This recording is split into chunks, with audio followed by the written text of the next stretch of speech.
Hello everyone and welcome back to Radiant Moon Tarot. My name is Victoria.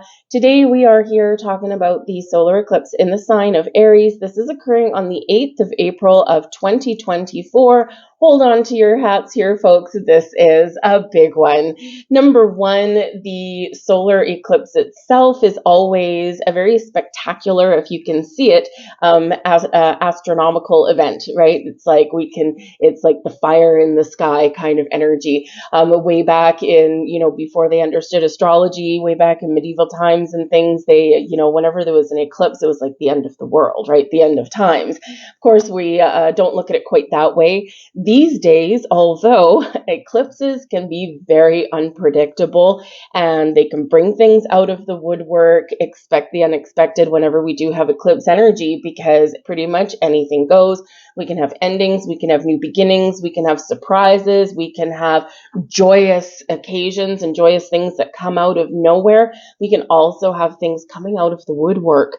And so things that have been forgotten about, or things that maybe someone neglected. If you think of your workplace, maybe something comes up from 2 years ago that some old employee never took care of properly, and now here it is. Somehow you have to deal with it. So things like that can very much come up at eclipses. The eclipses can also bring about fated events and just things that are kind of meant to happen, or things that kind of put you right back on your destined path. Now, this particular one, this is going to happen on April 8th of 2024. Pacific Standard Time is 11:20 a.m. is when that full effect of that eclipse is. 2:20 p.m. Eastern time, okay. But check your clocks, check your calendar, check, NASA or something like that to see where and when yours is going to be visible the most. Make sure that you do view eclipses with a little bit of safety in mind, though, because we don't want to burn your retinas out or anything like that. Make sure you do have proper glasses to watch it. Now, new moons themselves bring new beginnings. A solar eclipse is like a new moon on steroids. So there could be a new beginning somewhere in your life coming about because of this eclipse. Now, this eclipse does trigger a whole cycle. Normally, this cycle does end in about 6 months, because it usually culminates with the full moon in Aries, usually in October, right, is when we have the next eclipse season. This one's a little strange because we actually don't get another full moon in the sign of Aries until the spring, because the eclipse in October of 2024 is actually going to be in Pisces. So very interesting kind of energy there. So this is a long, drawn out new beginning event, which can actually give you some more time to, get things done or get things started, or start to see some progress. This is also conjunct Chiron. Chiron is known as the wounded healer, so this is a perfect time to heal old wounds, whether they're personal, emotional, whether it's something in your career, something in your relationships, right? So this can help us heal some insecurities, some fears, right? And so it's a huge opportunity for healing and having a fresh start. So it is really quite exciting. This is also occurring, there's a lot going on. There's also occurring at the time of a Mercury retrograde. Retrogrades are a time to take a step back, reflect, regroup, renew, reassess, and reevaluate things in our lives. It can also be a time where we can gain some clarity and insights, because we are having a look back at something, or we are double checking something over. We can get the answers that we've been looking for, and sometimes we can have a second chance at something here, whether it's a second chance to start something new, or a second chance to heal something and release it and let it go. This eclipse is happening at 19 degrees. If you know your astrological birth chart, and if you have any personal planets between 17 and 21 degrees, you're going to feel this the most, but have no fear. This is going to impact us all. Reflect back to the solar eclipse that we had in 2023. There may be some things that have played out for you, or maybe there's something that you've forgotten about and you're like, you know what? I'm going to try this again. I'm going to give myself a second chance to start something fresh, or to kind of turn over a new page, turn over a new leaf. That was a doozy of an eclipse last year, of course, because we also had a square to Pluto, right? So that was that was a tricky one, that one. And it really did kickstart a lot of massive changes. I know that I had a lot of massive changes last year, especially through the summer when Venus went retrograde in the sign of Leo. That was not a good time.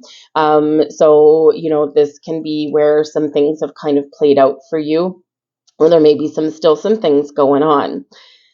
But this is going to be a very interesting one as well. A couple of days after this eclipse, okay, on April 11th, we have a Mercury cazimi.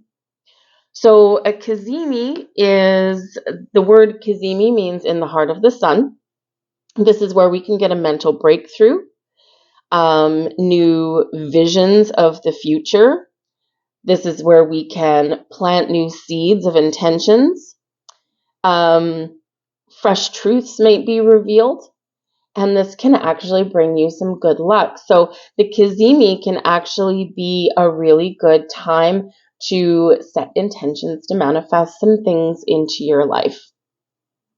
But whatever your situation is, this is going to be a fiery eclipse. It's going to be intense, but it's very closely linked with the sun, so it can be very creative, very energetic. If you've been feeling stuck in a rut, this might be where you get the energy boost you need to get things started and to really get some action going, right? Follow your passion, your goals, your dreams. You might be filled with a little bit more positivity than you were previously, and it's not that we don't have some bumpy astrology coming in as well, because we do, but this is probably going to give you a little bit more of a positive vibe to overcome things or to make those little changes that you want to make. So having said that, let's get into your cards and let's pull out cards for your sign. So Gemini, you're going to be experiencing this eclipse in your 11th astrological house. Now, this can be kind of a fun place to have a new beginning, to have a new moon. The 11th house has to do with your wishes, with your dreams, all right? So maybe something that you're wishing for can come to fruition at this time. It's also a good time to make a wish, maybe around the time of the cazimi, 2 days later, or 3 days later, I should say. So this could be a great time for you. You could be meeting new people. You could be finding that you're feeling a little bit more social at this time. You could also be making some changes into your social obligations, into who you spend time with. And so this can, be just a really good time for you to get out there to meet new people. But you could also have this energy here of healing friendships, okay, or getting something back on track. And so maybe if there's, of course, remember, eclipses can bring unexpected happenings. So if maybe there's someone that you haven't talked to for a long time, and maybe you've just lost touch, or you've been really busy, or maybe you haven't seen someone for a very long time, this can be where they come back into your life. And so the 11th house has to do with giving back to people as well, giving back to humanity in some way. So you could be really embarking on a journey here to help others, to give back to your community, to maybe help some neighbors or help friends. So it can be a very helpful energy, but you could also have some help coming to you. So let's see what we've got for you guys. Where are we? We have Pisces energy here, talk less and feel more. Okay, now that's super interesting. The 11th house can be quite chatty, right? Very social, very getting yourself out there.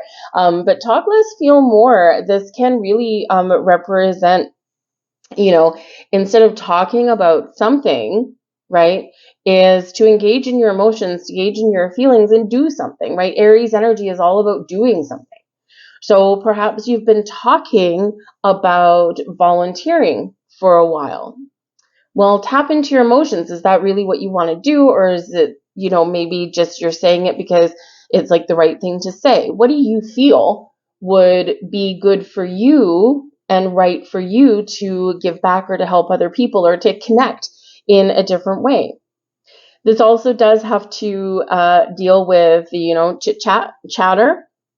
All right. And Sometimes, Gemini, you do tend to be quite chatty and sociable and personable and all that kind of stuff. But the universe is really trying to get you to think about something here and say, do you talk for the sake of talking, or are you listening? Are you too much in your head and not enough in your heart?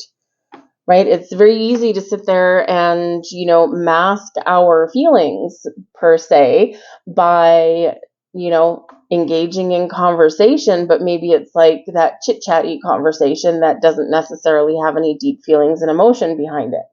So perhaps part of the energy coming in here for this moon for you can be a different way of communicating. So you could be changing your communication style, and you could also be really kind of connecting with your feelings in a way that you might be reassessing your social connections and your relationships and saying, okay, well, am I just hanging out with these people or connected with this social group just because it's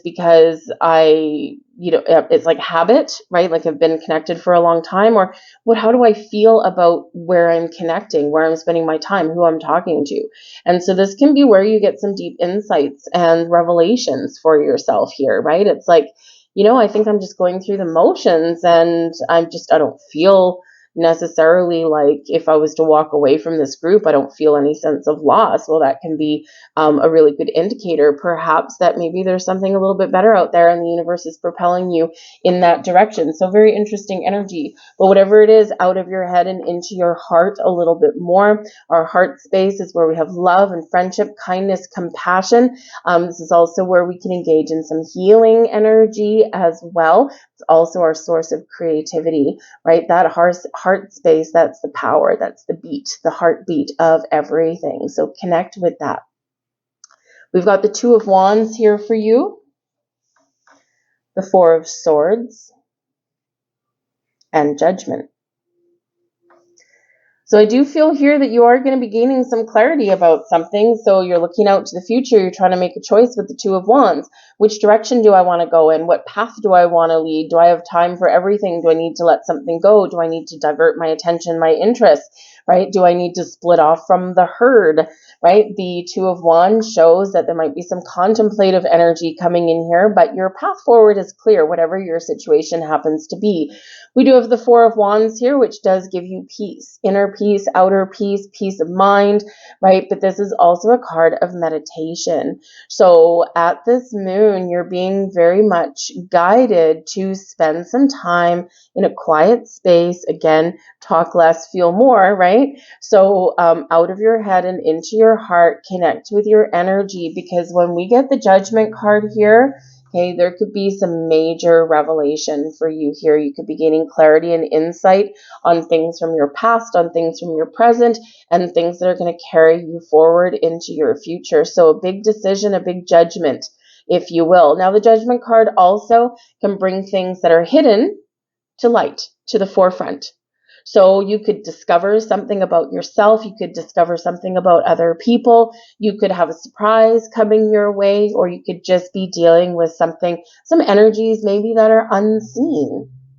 The Judgment card can also bring in an energy of forgiveness and healing, and possibly even second chances. And we've got a lot of second chance energy going on here as well, right? So this can be giving yourself a second chance, giving yourself a break. This can be with a person. This can be with an endeavor, whatever it happens to be. The choice, my friends, here is yours. The Judgment card does bring out a big cleanse and purge to prepare you for your next stage of your journey. We have Eternity here. Give yourself permission to slow down. It's a big message here for you, Gemini. All right.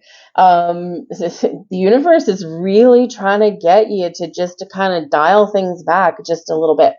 And you do like to put yourself out there, and maybe sometimes you spread yourself a little bit too thin. But remember, we're in retrograde season right now. We've got Mercury retrograde, and this is a big energy by itself to step back, to reflect, refocus, regroup, renew, reassess, reevaluate, right? All of the energies come in there, and the universe is really giving you this message. So I think there's some major epiphany that you're about to have. There's some sort of clarity that you are about to gain, some insights that you are about to understand. But in order to hear it, in order to see it, in order to recognize it and connect with it, you've got to take that step back and slow down. Because this can have something to do with your wishes, your goals, your dreams. And if we don't slow down a little bit and open our eyes and expand our awareness of things, sometimes we miss things. And it's not that something that's, anything that's truly meant for you will never pass you by, but we may have to wait a while for it to come back around again. And we don't like to wait, do we? No, we want magic here and now. There's your final message. I enjoy the serendipity of life. The unexpected can be wonderful. Take that to the bank. All right. I'll leave that there for you, Gemini. You can chew on that.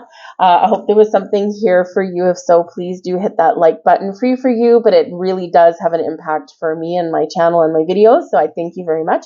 If you enjoy my content, hit that subscribe button as well. But don't be afraid to leave a comment down below. Well, how are these eclipse energies working out for you? What are you going through? If you have some sort of surprise, what is it? Is it something exciting? Let's hope so, because that 11th house energy can be very exciting. So, but I thank you for watching. I hope you have a fantastic eclipse, and I will see you guys later. Bye-bye.